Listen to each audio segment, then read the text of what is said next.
Vancouver, perhaps the most beautiful city with over 1 million people on Canada's west coast. Quite likely, Vancouver is the largest city on Canada's west coast. Possibly the only city called Vancouver on the west coast of Canada. And most assuredly, the only city occupying the metropolitan area with which we call Vancouver. That is west of Burnaby, north of Richmond, and south of West and North Vancouver.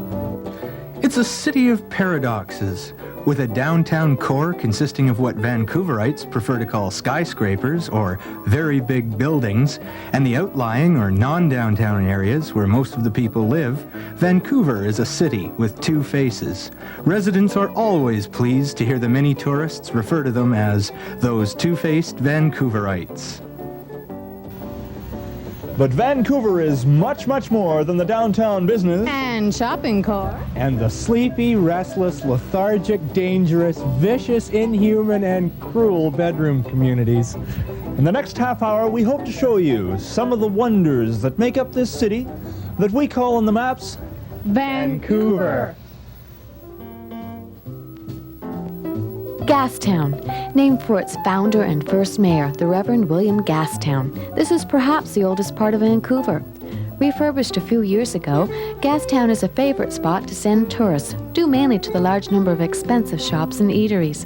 Vancouver city planners spent literally days arranging for the pink bricks with which the streets are paved. The planners had originally intended the streets be paved with gold, but were convinced otherwise when it was slowly explained to them that gold was valuable. Favorite Gastown night spots include the Town Pump, the Old Spaghetti Factory, and Luigi's Tattoo Parlor.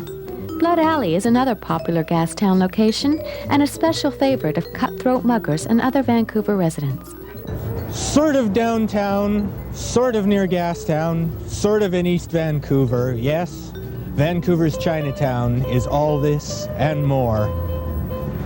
The largest Chinese population to be found in a 7-block radius in Canada can be found here, with the possible exception of a lot of other places. Vancouverites are justly proud of colorful, aromatic Chinatown, with its quaint straw boats being poled up and down the merry laughing canals. Its varied and tasty assortment of Mexican and Tahitian food, all thinly disguised as the real thing.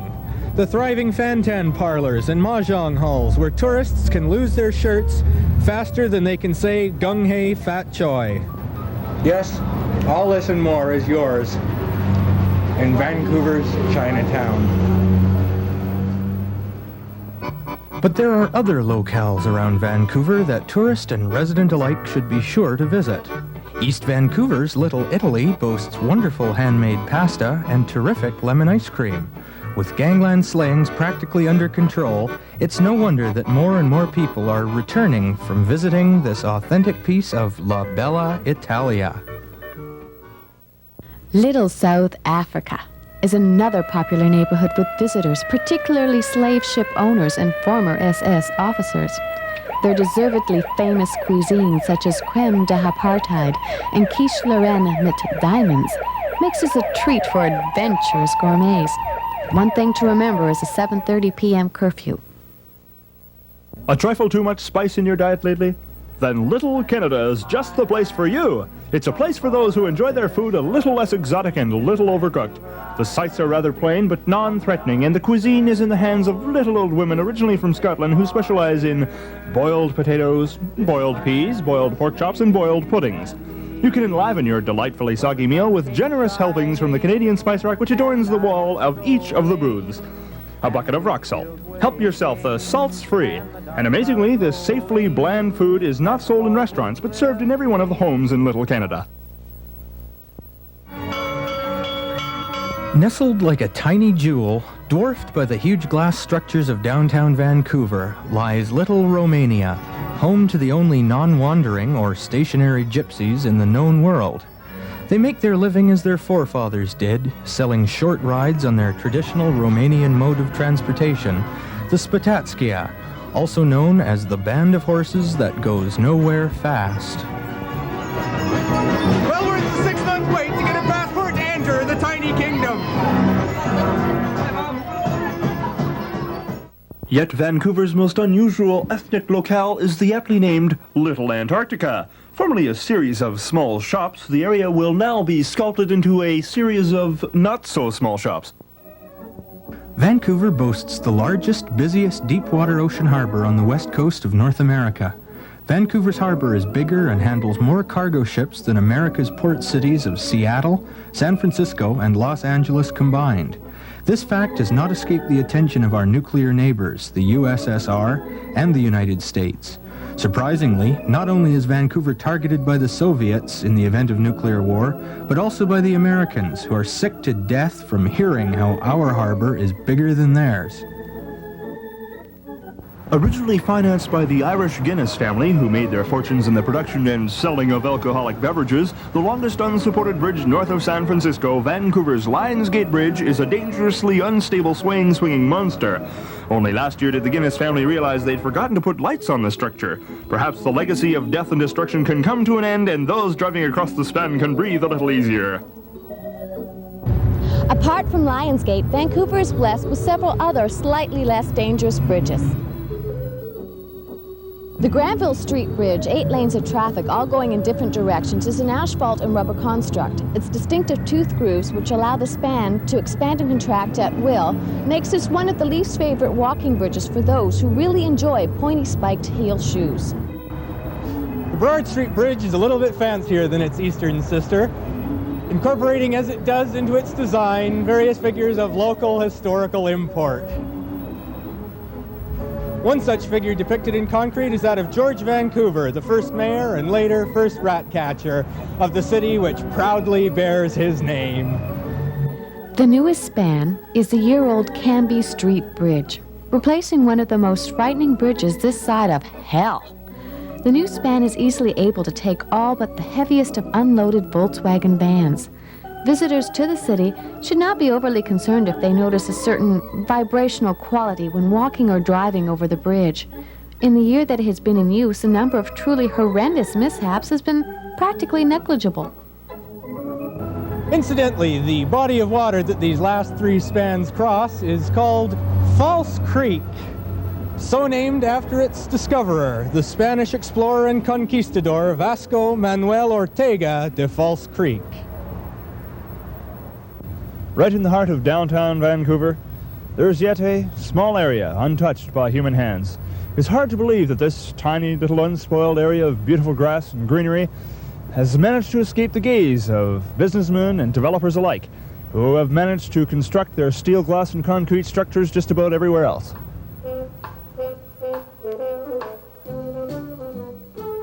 It is truly startling to imagine how this small oasis of wilderness could have escaped scrutiny. Since downtown Vancouver was first explored by Sir William Downtown, in his honor the area was named. This patch of greenery remained unexplored until recently. Luckily now that city planners and other rough-and-tumble explorers have finally mapped its small acreage, a bid is before City Council to pour 50,000 metric tons of concrete over the unnatural growths and dirty soil in order to remove this rural blight from the cityscape. Right next door is the art gallery and the massive, rambling law courts building, the two sandwiching the stretch of obscene natural land between them. The art gallery, formerly the law courts, now houses art. And the law courts, designed by Art Erickson, are now suitably housed. In fact, the gigantic glass and steel construction is so huge that it can take up to a week to get from the parking lot to the parking lot exit. Many legal cases have been forfeited simply because one party starved to death trying to find the cafeteria during a lunchtime recess. What appears to be a giant spring in the plaza level of the Robson Square complex is in fact a marvelous inventive and successful attempt to thwart thieves who might try and steal the law courts. If anyone were to try and remove the massive court complex, the entire place is set to snap closed like a giant rat trap, crushing the life from the would-be crook. Sound a little far-fetched? Sue me. This magnificent carved snowbird, a gift from the frozen people of Canada's frozen north to the citizens of Vancouver, is made entirely of quick-setting tapioca and is 100% edible. This chrome steel and aluminum sculpture symbolizes the freedom of Vancouverites and visiting guests to spend money with wild abandon in the large dark glass enclosed shopping malls of our great city. The sculpture means more than just the overpriced and overblown twisting and soldering of bits of metal into an odd, incomprehensible shape. It symbolizes our freedom as citizens, as advocates of a democratic society, as human beings, and as smart shoppers. world-famous Stanley Park is known for its many trees and long, gently winding oceanside walkways. It is also home to many a fine and venerable work of art. The statue of the first mayor of Vancouver and later rat catcher, George Mahatma Vancouver. He seems to be looking out at our fine city, wishing he were alive once more and able to walk around. Maybe perhaps grab a bite of colorful Denman Street or simply lower his arms. Vancouver is blessed with an amazing array of beasts. While there is a plethora of small, harmless creatures such as pigeons, ducks, and squirrels in the city, there are some large and potentially dangerous animals which, luckily, have been greatly reduced in number and habitat. For example, the few remaining polar bears today survive in what almost appears to be a man-made grotto. With its fairly deep, though small, round pools, the mind can only marvel at the ingenuity of Mother Nature as she shaped this basin of retreat for the Earthsign survivors. We wondered where the bears were until we spotted several empty kegs. Evidently, the bears had a rough night last night. Go on. Go fetch a stick. That's it. The rare British Columbian penguin, too, has survived to the present day in a rock-strewn depression, surrounded almost completely by running water. Other examples include rare Canadian monkeys, and the even rarer landlocked whales. Go on. Go fetch it.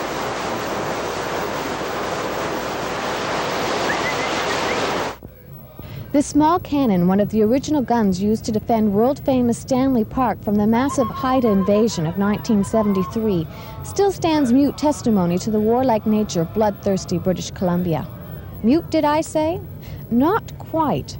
Every evening at 9 o'clock, a solitary soldier dressed as an employee of the biggest stock brokerage on Canada's west coast arrives here to try and blow up one of the many floating gas stations out in the harbor. No one questions his strange and inexplicable behavior. After all, who wants to be on the other side of a man and his cannon? And the fine statue of Robbie Burns, perhaps the greatest freethinker and poet that Scotland ever produced, stands here near the entrance to the park. Mutely. As one gazes at this work, Burns' famous lines reverberate through the cool evening air. Cladoon, cladoon, clabrally slothy boon, boon wee lassie brigadoon, brigadoon, for after all is said and doon, ye mich just woggle, gloggle, sluggle, muggle soon. Tudor Manor. This building today, used as a bed and breakfast, is often cited as proof positive of an ancient joining of land masses between Great Britain and the western coast of British Columbia. A marvelous example of post-Chaucerian design, the ramparts are constructed of stone-like material that looks very much like what they used in England. And the interior, with its quaint conception of rooms and hallways, bears striking witness to an architectural tradition used not only in Britain, but in England. The Canadian Broadcasting Corporation, realizing that one day soon they'd soon have to make massive cutbacks, one day decided to take as much money as they could lay their hands on and build this marvelous complex. Not so busy executives and semi-talented 100% Canadian artists make their way here to the CBC building every day so that they can get on with the important task of scheduling the latest Wayne & Schuster Super Special to preempt your favorite American situation comedy. Hell, it's a dirty job, but somebody's gotta make huge amounts of money doing it. Vancouver's post office is one of the biggest this side of the Rockies if you don't include America.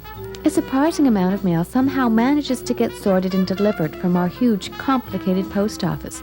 And American visitors to the city may rest assured that their postcards and letters will be handled with the utmost courtesy and care en route to Vladivostok.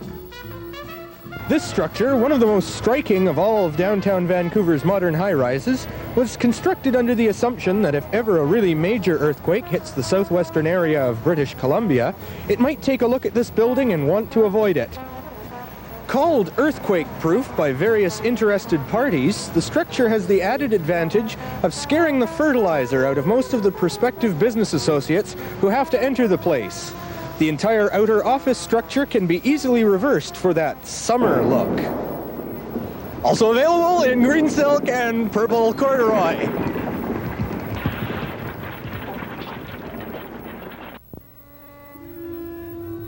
The quiet, dignified air of the largest of Vancouver's many theatre complexes was named after its first patron, Mrs. Elizabeth Queen of Port Moody, who enjoyed the theatrical arts to such an extent that she neglected her schooling, thus explaining the odd juxtapositioning of her name on the sign. At least, that's what I heard anyway.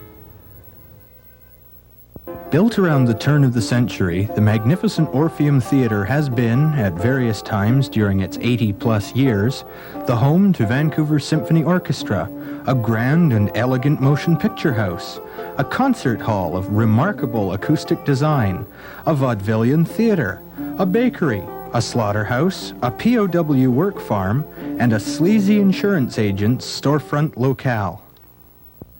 Like any great metropolitan center, Vancouver is blessed with an assortment of colorful and talented street entertainers.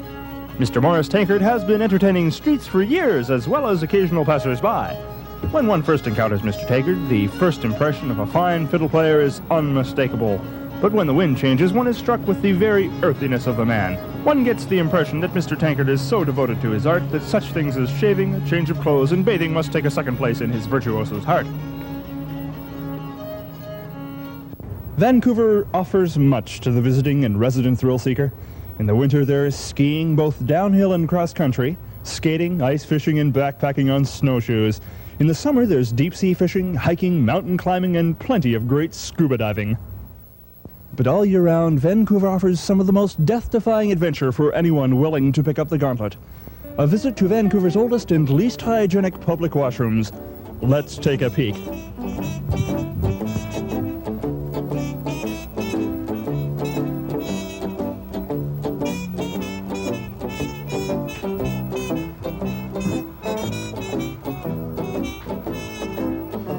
Then,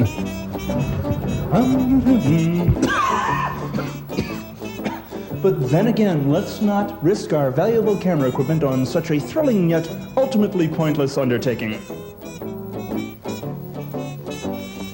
Built in 1943 by Mr. Roger St. Paul, who wasn't feeling at all well at the time, St. Paul's Hospital gives aid and much-needed assistance to those horribly injured in the previously mentioned public washrooms.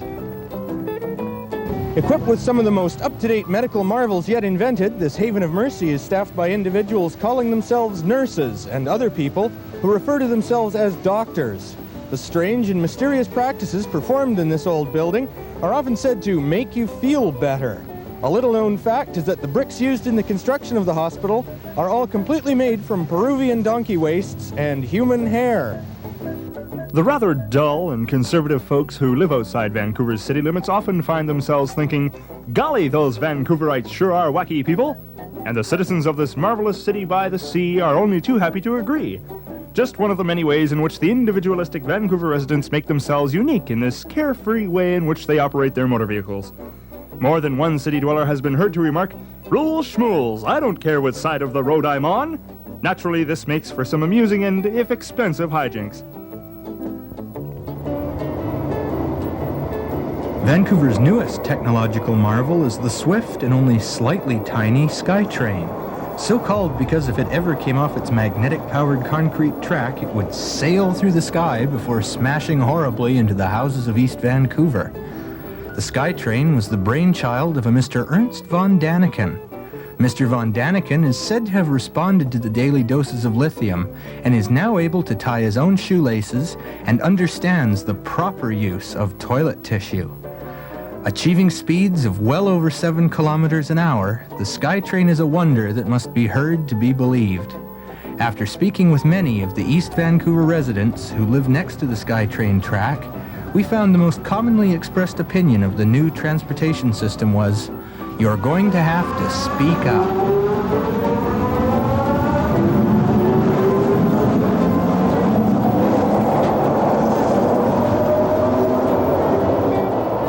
Yes, truly, in Vancouver, progress runs right over people's heads. Well, folks, our time here is just about up. We'd like to thank everyone who helped make this in-depth and comprehensive overview of our beautiful city possible. And while we tried our best to cover all the major events in and around Vancouver, we can't help but think that there might be some detail that we may have left out. Just some small, unimportant, trivial, perhaps uneventful event that we should have mentioned. Some crummy little detail that slipped past our writers and researchers. Some crummy little detail. Well, anyways, it's too late now. So long from us to you, from beautiful Vancouver, British Columbia.